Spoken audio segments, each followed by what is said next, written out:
আমি টুটু সাধু, আমার চ্যানেলের নাম ক্যামেলিয়া।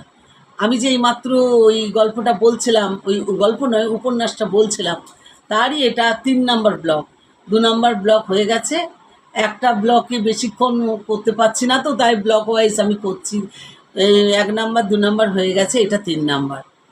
এবারে মধুর যখন টিচার আসতো, গানের টিচার আসতো, ওর দিদির কথা হচ্ছে আমি আগে গান তুলবো, তুই হারমোনিয়ামে হাত দিবি না। ওর দিদি ইচ্ছাকৃতভাবে জোর করে আটকে রাখতো, তারপরে নিজে গান তুলে নিয়ে তারপর ওকে ছাড়তো, তবে মধু গান তুলতো। এটা তো এই অবস্থা। তারপরে 3 বছর মধুর দিদির গাড্ডা খেলো। গাড্ডা খেলো কীরকম, যখন 3 থেকে 4-এ উঠবে তখন কী করলো, গার্জেন কল করলো। মা বড় বড় 4টে ছানার জিলিপি, বিস্কিট, চা মাস্টারমশাইকে ডেকে খাইয়ে কথা বলে মিষ্টি মিষ্টি গার্জেন কল করে তুলে দিল। বাবাকে জানতেই দিল না, ও যে গার্জেন কল করেছে সেটা বাবাকে জানতেই দিল। বাবা জানলে যে বাবা বাড়িতে অশান্তি করবে, বকবে, এই জন্য ওটা হলো। আবার দিদি যখন 5 থেকে 6-এ উঠলো, আবার গাড্ডা খেলো।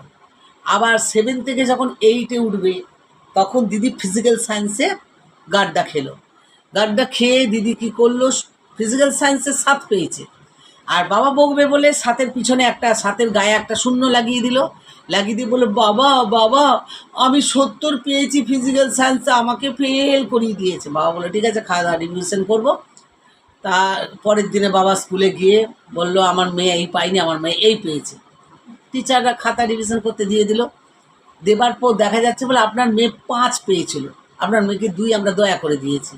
আর তাই আপনার মেয়ে তো খুব চালাক, তাই 7-এর পিছনে শূন্য লাগিয়ে আপনাকে 70 বানিয়ে আপনাকে সাথে করে নিয়ে এসেছে।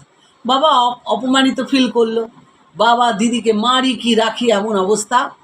তারপরে দিদি ওটা করলো, আমার কপালটা পুড়ে গেল। মানে এটা বলছে মধুর কপাল পুড়ে গেল।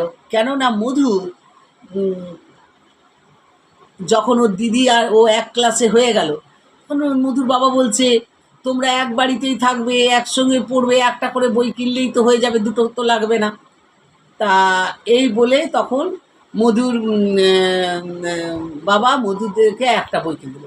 দিদি কিছুতেই আর মধুকে বই দেয় না, কিছুতেই বই দেয় না। বই দেয় না বলে তখন সে ও বন্ধুদের কাছে কতগুলো ওর বেস্ট ফ্রেন্ড ছিল, তারা বই মানে বই সব কিছু দিত। মানে এমনকি যদি কোনো দিন স্কুলে না গেলে টাস্ক পেত না, তো সেই টাস্কগুলো পর্যন্ত দিত। এত প্রাণের বন্ধু ছিল। মানে সেটা মধুর বিয়ে অবধি পর্যন্ত, মানে